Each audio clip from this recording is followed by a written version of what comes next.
কেননা মানুষ যখন মারা যায় নামাজ বন্ধ হয়ে যায়, মানুষ যখন মারা যায় রোজা বন্ধ হয়ে যায়, মানুষ যখন মারা যায় যাকাত দেওয়া বন্ধ হয়ে যায়, মানুষ যখন মারা যায় দান করা বন্ধ হয়ে যায়। কেন? মরা লোক আর কিছু করতে অনুরূপ ভাবে নেগেটিভ কাজগুলো করতে পারে না,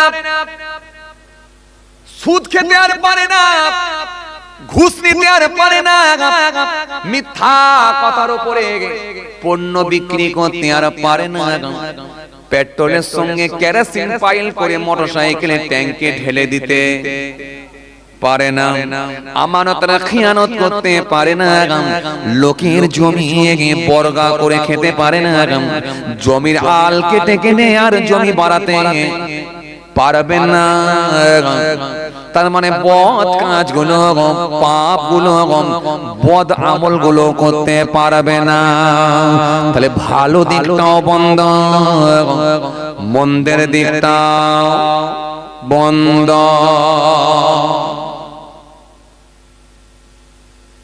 কিন্তু দুর্বল স্টুডেন্টদের জন্য, দুর্বল উম্মতদের জন্য আমার নবী সুন্দর করে দিয়ে গেলেন, ও আমার উম্মত, যদি তোমরা এগুলো পৃথিবীর জমিনে করে যেতে পারো, কবরে পড়ে পড়ে সওয়াব তোমাদের জারি থাকবে। তার ভেতরে এক নাম্বার হলো মান আল্লামা ইলমান, যদি কেউ ইলম শিক্ষা করে অপরকে ইলম শিখাতে পারে।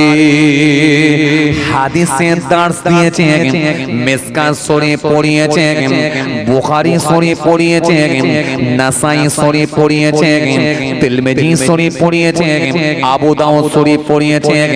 এভাবে হাদিসের দার্স দিয়েছে, উসুল পড়িয়েছে, ফিকহ পড়িয়েছে। এভাবে কিতাবগুলো যখন পড়িয়েছে, তাফসীরগুলো পড়িয়েছে, অথবা সেই মানুষটি ছিল হাফেজে কোরআন, নিজে হাফেজ হয়ে হাফেজ তৈরি করেছে। জীবনে অনেক দিন বেঁচে ছিল, 50 বছর বেঁচে ছিল, 60 বছর বেঁচে ছিল, 80 বছর বেঁচে ছিল। এই 80 বছরে সে অগণিত হাফেজ তৈরি করে দিয়ে গেছে।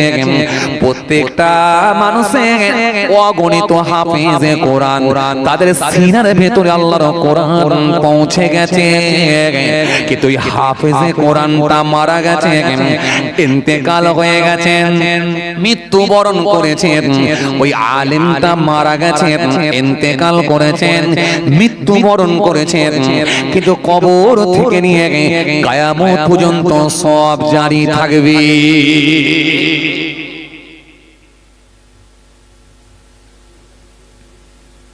এখন এটা বললে আপনারা বলবেন হুজুর এটা তো শুনে সব বেকার হয়ে গেল, আর আমাদের সুযোগ নেই। বুড়ো বয়সে আবার আলেম হবো হুজুর, কথা বলে না, কথা বলে না।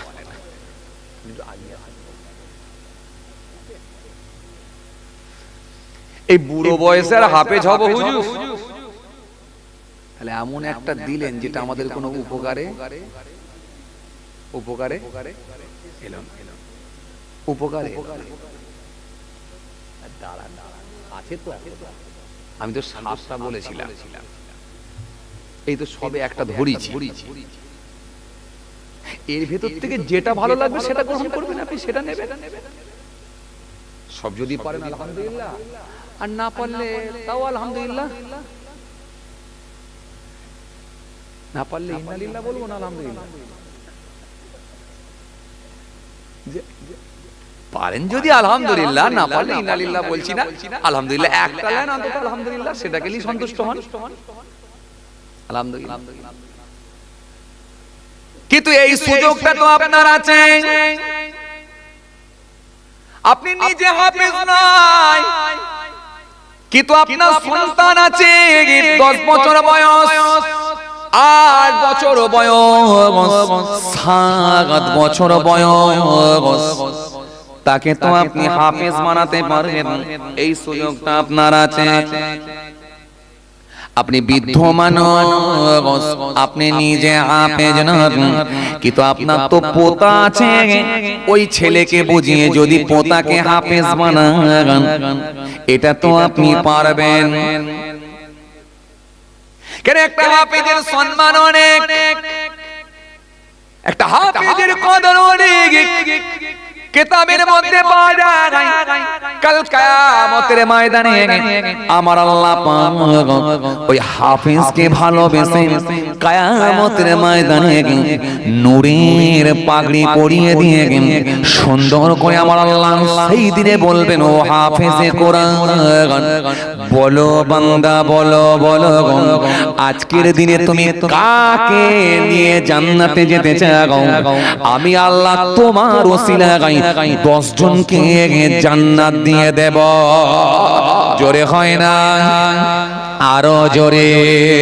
ও হাফেজে কোরআন 10 জনকে সুপারিশ করার অনুমতি দিচ্ছে।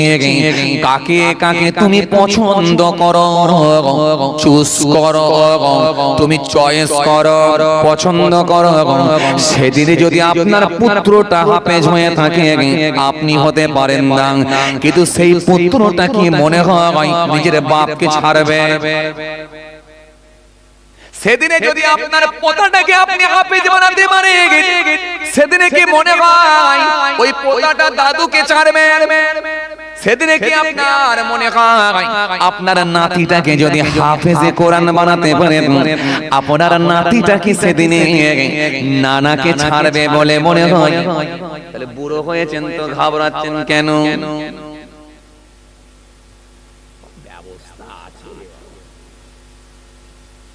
প্রথমে ঘাবড়ে মন টন খারাপ, হুজুর এমন একটা শোনালেন, আর আমাদের উপকারে আসবে কি চাচা? এবার একটু ঘুরিয়ে দিলাম, সহজ হয়ে গেল বুঝতে আপনাদের।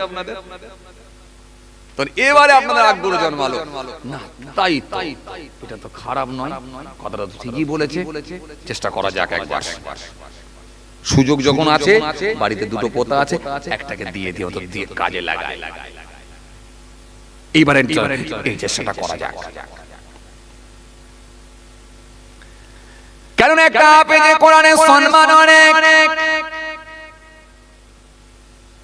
হে তরুণীরা, নওজোয়ানেরা, হে যুবকেরা, হে আমার মুরব্বিয়ানেরা, আপনার ওই নাতিটা পোতাটা, আপনার ওই বাচ্চাটা যখন কোরআন শরীফ তেলাওয়াত করবে, আমার আল্লাহ বড় খুশি হয়ে যায়। এই রাসূলুল্লাহ বললেন, আমি বলছি না আলিফ লাম মিম একটা হরফ, এটা বলছি না, বল আলিফ হরফ, ওয়াল লাম হরফ, ও মিম হরফ, আলিফ লাম মিম। ইমানদার যদি এতটুকু তেলাওয়াত করে, আমার আল্লাহ তার নেকির খাতায় 30 টা নেকি লিখে দেবে।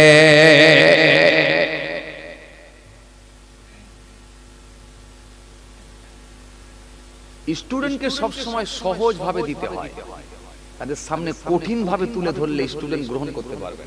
পড়াশোনা করতাম ছোট বয়সে, মাস্টার বুঝতে পারতো স্টুডেন্ট কোনটা কেমন, যে যেমন স্টুডেন্ট তাকে সেইভাবে বোঝাবার চেষ্টা করতো। কারণ ওকে কঠিন ভাবে দিলেও গ্রহণ করতে পারবে না, ও ধিৎকার এসে যাবে, বিরক্ত লেগে যাবে, লেগে গিয়ে পড়বই।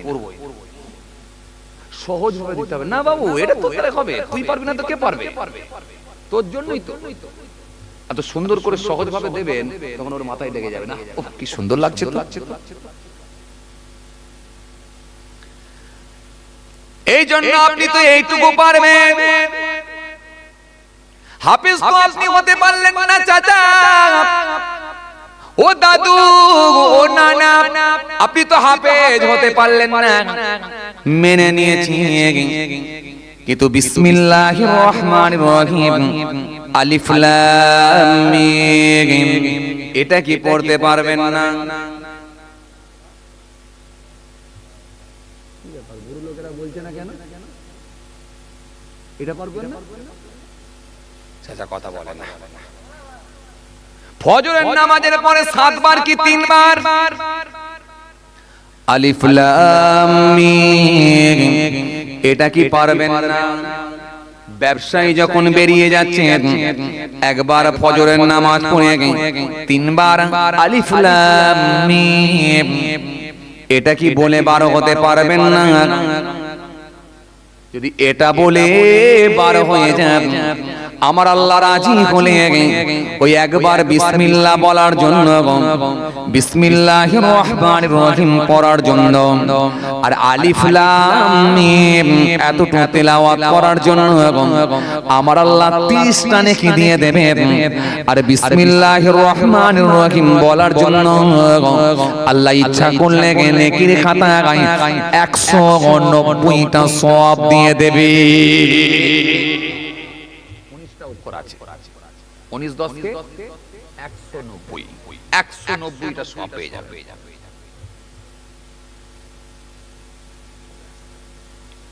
খুব চাপ খুব চাপ কোন চাপ সহজ ভাবে আপনি তাহলে আলিফ লাম মিম এটা বলে চালিয়ে যান আর আপনার পোতাটাকে একটা হাফেজ বানিয়ে দেন, একটা আলেম বানিয়ে দেন। কেন নবী বলেছেন যদি সে আলেম হয়ে আলেম বানাতে পারে, ইলম শিক্ষা দিতে পারে, কাল কিয়ামতের ময়দানে আমার আল্লাহ রাজি হয়ে গিয়ে খুশি হয়ে গিয়ে ওই হাফেজে কোরআনকে 10 জন সুপারিশ করে জান্নাতে নিয়ে যাবার অনুমতি দিয়ে দেবে। আর ওই হাফেজে কোরআনের সম্মান আল্লাহ তো বাড়িয়েছেন, ওই আলেমের সম্মান আল্লাহ তো বাড়িয়েছেন, কবরে পড়ে থাকবে ইলম শিক্ষা দেওয়ার জন্য, নিজে ইলম শিখে অপরকে শিক্ষা দেওয়ার জন্য কিয়ামত পর্যন্ত সওয়াব জারি থাকবে।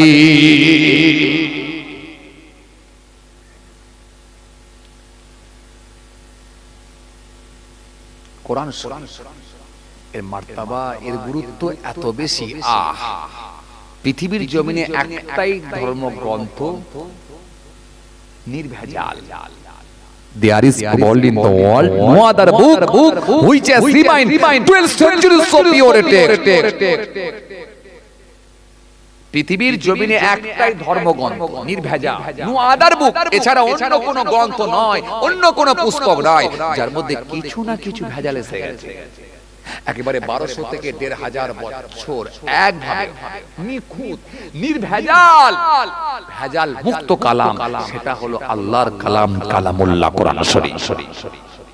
সব বড় বড় মনীষীদের কথা, টাইসনের মতো মানুষ, গ্যারি মিলারের মতো মানুষ, ওয়ার্নার ক্লাউনের মতো মানুষ, জাজ বার্নেশ্বরের মতো মানুষ, উইলিয়াম মুরের মতো মানুষ, সিসি দাসের মতো মানুষ, মাইকেল জ্যাকসনের মতো মানুষ, সব পপুলার ব্যক্তি যাদের জনপ্রিয়তা গোটা পৃথিবী জুড়ে। এরকম হায়ার এডুকেটেড মানুষগুলো, উচ্চ শিক্ষিত মানুষগুলো, তারা কোরআন পড়েছেন, নবীর আদর্শের কাছে মুগ্ধ হয়ে কালেমা পড়ে ঈমান কবুল করেছে। চলেন, আপনাকে আমি কি বলছিলাম, তাহলে নিজে ইলম শিখে অপরকে শিক্ষা দেওয়া আপনার কাজে এসে যাবে ইনশাআল্লাহ। আর আপনি যদি না পড়তে পারেন অন্তত এতটুকু পড়েন, আলিফ লাম মিম পড়েন, বিসমিল্লাহির রহমানির রহিম পড়েন, আপনার উপকারে আসবে ইনশাআল্লাহ। আর যদি একটা সন্তানকে হাফেজ বানাতে পারেন, আপনি যখন মৃত্যুর কোলে ঢলে পড়বে, মৃত্যু মুখে যখন পতিত হবে, সেই সময়টা এমন সিচুয়েশন তৈরি হয়ে যায়, ও বাবাজি আমার ভাইরা, মরণের কষ্টটা সাংঘাতিক কষ্ট। সেরে খোদা হযরত আলী রাদিয়াল্লাহু তাআলা আনহু বলছেন, তরওয়ালের 1000 আঘাত মৃত্যু কষ্ট অপেক্ষা সহজ। কাউকে যদি তরোয়াল দিয়ে, ধারালো তরোয়াল দিয়ে যদি কোপানো হয় 1000 বার, আমার তো মনে হয় শুধু পিস নয়, কি মা হয়ে যাবে, পিসও থাকবে না। ধারালো তরোয়াল দিয়ে যদি কাউকে 1000 বার কোপানো হয়, কিছু থাকবে বলে মনে হয়? এরপর হযরত আলী বলছেন, মওতের কষ্ট তার থেকে বেশি, তার থেকে বেশি মওতের কষ্ট, তার থেকে বেশি। হযরতে ইদ্রিস আসলাম বলছেন জ্যান্ত প্রাণীর শরীর, জ্যান্ত প্রাণীর, জ্যান্ত জীবের শরীর থেকে যদি চামড়া ছাড়িয়ে নেওয়া হয়, সে গরু হতে পারে, ছাগল হতে পারে, ভেড়া হতে পারে, মুরগি হতে পারে, জ্যান্ত অবস্থায় যদি কোনো প্রাণীর শরীর থেকে চামড়া ছাড়িয়ে নেওয়া হয়, যে কষ্ট হয়, আমি ইদ্রিস বলছি মওতের কষ্ট তার থেকে বেশি। ভাইরে, যদি কথাগুলোকে আমরা মনে করে নিজেকে ভাবাই না, দুনিয়ার ভালো লাগবে না, গায়ের লোম দাঁড়িয়ে যাবে। খালি আমরা এগুলোকে খুব সহজ ভাবে নিই এবং হালকা ভাবে ছেড়ে দিই। চলেন ভাইরা মা, এই মওতের কষ্ট এত সাংঘাতিক কষ্ট। নূহ আসলামের ছেলে হযরতে শামকে যখন জিন্দা করা হয়েছিল ৪৫০০ বছর পর, কত বছর পর? ৪৫০০ বছর। কম বেশি যিনি ১৭০ হাত লম্বা ছিলেন, এত বিশাল বড় লম্বা মানুষ ছিলেন। তো এই শামকে যখন জিন্দা করা হয়েছিল, অনেকের মত, অনেকে আবার মত পোষণ করেছেন যে তিনি নবীও ছিলেন, আবার কেউ কেউ বলছেন না তিনি নবী ছিলেন না, তবে ইসলাম ধর্মে বিশ্বাসী ছিলেন, একজন ইমানদার ছিলেন, ধার্মিক ছিলেন। খুব ভালো করে এই শামকে যখন জিন্দা করা হয়েছিল, খুব ভালো করে জিন্দা করার পর জি হযরতে ঈসা রূহুল্লাহ বনি ইসরাইলের যুগে আমার আল্লাহ পাক এই বনি ইসরাইল গোত্রের মধ্যে পাঠিয়েছিলেন, নবী রাসূলদেরকে পাঠিয়েছিলেন, তার মধ্যে ঈসা রূহুল্লাহ এসেছিলেন শেষে। ঈসা রূহুল্লাহকে একবার জিজ্ঞাসা করা হয়েছিল, হুজুর আপনি তো আল্লাহ নবী, আল্লাহ রাসূল, মৃতকে আপনি জিন্দা করেন, তো সামনেই যে গোরস্থান, কবরস্থান দেখছেন হুজুর, এই গোরস্থানে, কবরস্থানের পুরানো কবর থেকে একটা জিন্দা করে দেখান না হুজুর। হযরত ঈসা রূহুল্লাহ একটু চিন্তিত হয়ে পড়লেন, হয়ে তিনি বললেন, ঠিক আছে চলো, আল্লাহর কাছে দোয়া করো, আল্লাহ তুমি আমার ইজ্জত রক্ষা করো আল্লাহ, আর এই কবর থেকে যদি জিন্দা হয়ে ওঠে তাহলে এরা ঈমান কবুল করবে বলেছে। খুব সমস্যা, কোথায় যাবে? জি পকেটে হুজুরকে নিয়ে ঘুরে বেড়াচ্ছি, শুধু আমার মতো না, কত হুজুর, হাজার হাজার হুজুরকে নিয়ে পকেটে করে ঘুরছি। কি কথা ঠিক কি না? 299 299 টাকা রিচার্জ করলে আপাতত 28 দিনের জন্য সব হুজুর তো পকেটে। কি কথা বলে? আর 399 399 টাকা রিচার্জ করে দিলে এখন 84 দিন হুজুর পকেটে। শোনো না, কত শুনবে। ইংরেজি ভার্সনের মানুষ আপনি, তো আমেরিকার হুজুরের ওয়াজ শোনেন। আরবি ভার্সনের মানুষ আপনি, তো দুবাইয়ের হুজুরের ওয়াজ শোনেন, আরবের হুজুরের ওয়াজ শোনেন। আপনি উর্দু ভার্সনের মানুষ, তো পাকিস্তানের হুজুরের ওয়াজ শুনছেন। আপনি বাংলা ভার্সনের মানুষ, আমাদের পাশের দেশ বাংলাদেশ তথা ভারতবর্ষে বিভিন্ন স্টেট যেখানে বাংলা ভাষাভাষী মানুষ বসবাস করে, এই বাঙালি হুজুরদের বয়ান শুনছেন। তাহলে এক কথায় আপনি সব ভাষাতেই তো আজকে বয়ান শোনার সুযোগ পেয়ে গেছে। কথা ঠিক কি না? তাহলে ইন্টারেস্ট তো কমে যাওয়ারই কথা। তবে একটা কথা মনে রাখবেন, এরপরেও যারা বোঝে তারা মাহফিলে গিয়ে বসে, কারণ হতে পারে এই মাহফিলটাই জীবনের শেষ মাহফিল হয়ে যেতে পারে। বাড়ি পর্যন্ত পৌঁছাবো এই গ্যারান্টি না, এখানে বসে শেষ দোয়া পর্যন্ত হব, থাকবো, এই গ্যারান্টি, এই নিশ্চয়তা না। কথা বুঝে আসছে? জি এই তো গতকাল কি আমার কাছে খবর এলো, হুজুর যে বাড়িতে বসে আপনি নাস্তা করেছিলেন, গতবারে খাওয়া দাওয়া করেছিলেন, হ্যাঁ ভাই কি হয়েছে, এবছরও জলসা নেওয়া ছিল হুজুর, জলসাকে কেন্দ্র করে সে বাড়িতে ফিরছিল, জয়পুরে বাস থেকে নেমে স্লিপ করে বাসের পেছনের চাকায় ঢুকে গেল, ওখানে লাশ। ঘরে আর জ্যান্ত আসতে হলো, অ্যাম্বুলেন্সে করে বাড়ি চলে লাশ। তো এই তো ব্যাপার, জলসার জন্য সে বাড়ি আসছে, তাকে আর জ্যান্ত আসতে হলো না, যে বাস থেকে নেমেছে সেই বাসে তার জীবন চলে যাবে, অ্যাক্সিডেন্ট হয়ে মারা গেল। তো এই তো ব্যাপার, মৃত্যুটা এত কাছে, মৃত্যুটা এত কাছে, এটা আমরা কটা মানুষ মনে করতে পেরেছি? আর মৃত্যুকে যদি কাছে মনে করতে পারতাম তাহলে কিছুটা হলো আমরা সংযত ভাবে জীবন যাপন করতে পারতাম, একটা সিস্টেমেটিক ভাবে আমরা চলতে পারতাম। কথা বলে না, মৃত্যুকে আমরা কিছু মানুষ তো অনেক দূরে পৌঁছে দিয়েছি।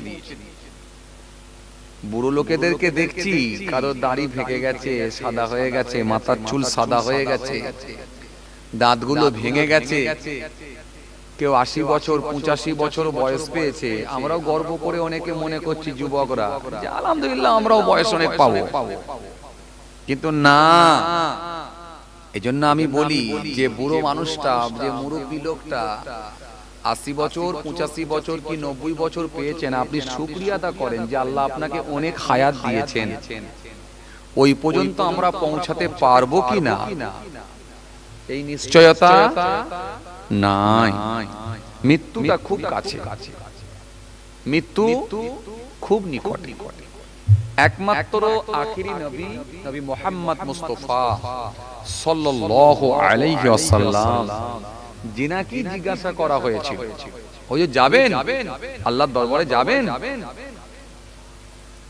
এছাড়া ব্যতিক্রম, এটা ব্যতিক্রম, এছাড়া আর কাউকে কিন্তু জিজ্ঞাসা করা হয়নি। হবে যাকে জিজ্ঞাসা করা হয়েছিল, জিনাকে, তিনি মওতকে এত কাছে মনে করতেন, এত নিকটে মনে করতেন, একবার টয়লেটে স্টেঞ্জায় গেলে তৎক্ষণাৎ তায়াম্মুম করতেন। সাহাবায়ে কেরামেরা বলতে, ইয়া রাসূলুল্লাহ, হাবিবাল্লাহ, হুজুর পানি তো খুব নিকটে, খুব কাছে পানি, ওখানে গিয়ে ওযু করে নেবে। আল্লাহর নবী বলেন, আমি জানি পানি খুব নিকটে আছে, আমি ওখানে গিয়ে ফের ওযু করব, এটাও জানি, কিন্তু এই পানি পর্যন্ত আমি পৌঁছাতে পারবো কি পারবো না এর নিশ্চয়তা কি আছে, এর গ্যারান্টি কি আছে? তাহলে জিনাকে জিজ্ঞাসা করে আত্মা বের করা হয়েছিল, জান বের করা হয়েছিল, যিনি আখিরি নবী, তিনি মওতকে কত কাছে মনে করতে। আর আমরা পৃথিবীর কাউকে জিজ্ঞাসা করা হবে না কোন সময় আল্লাহর ডাক আসবে, আর আমরা মওতকে অনেক দূরে পৌঁছে দিই। এরপরে এটা করতে হবে, তারপরে ওটা করতে হবে, তারপরে ওটা করতে হবে, কত রকমের পরিকল্পনা আমাদের ভেতরে, কত রকমের স্বপ্ন। কথা কিছু বুঝতে পারছেন বাবাজি?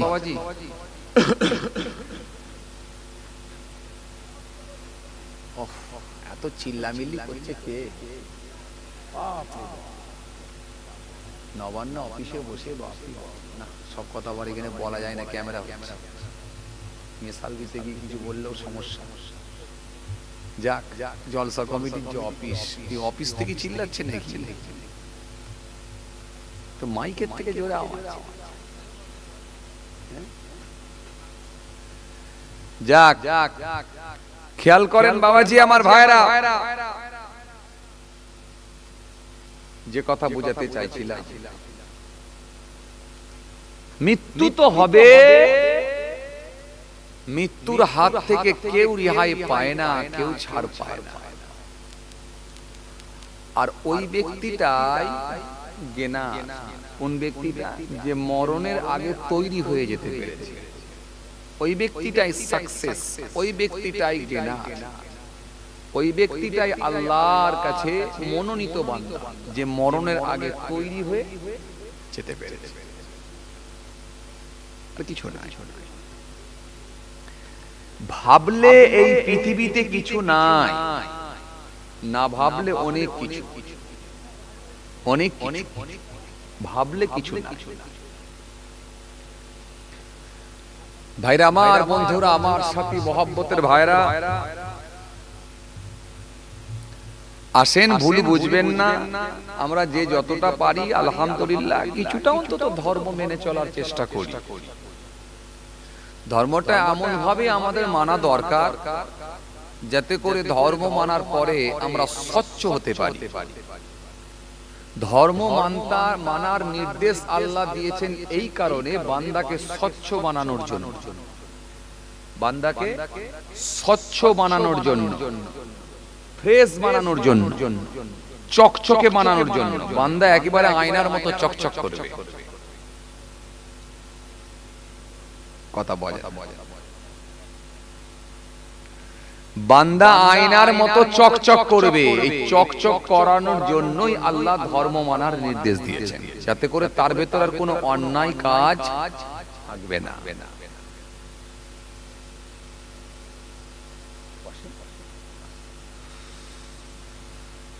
সারা পৃথিবীর মানুষ যদি নামাজ রোজা না করে, এতে আমার আল্লাহর কোনো ক্ষতি হবে না।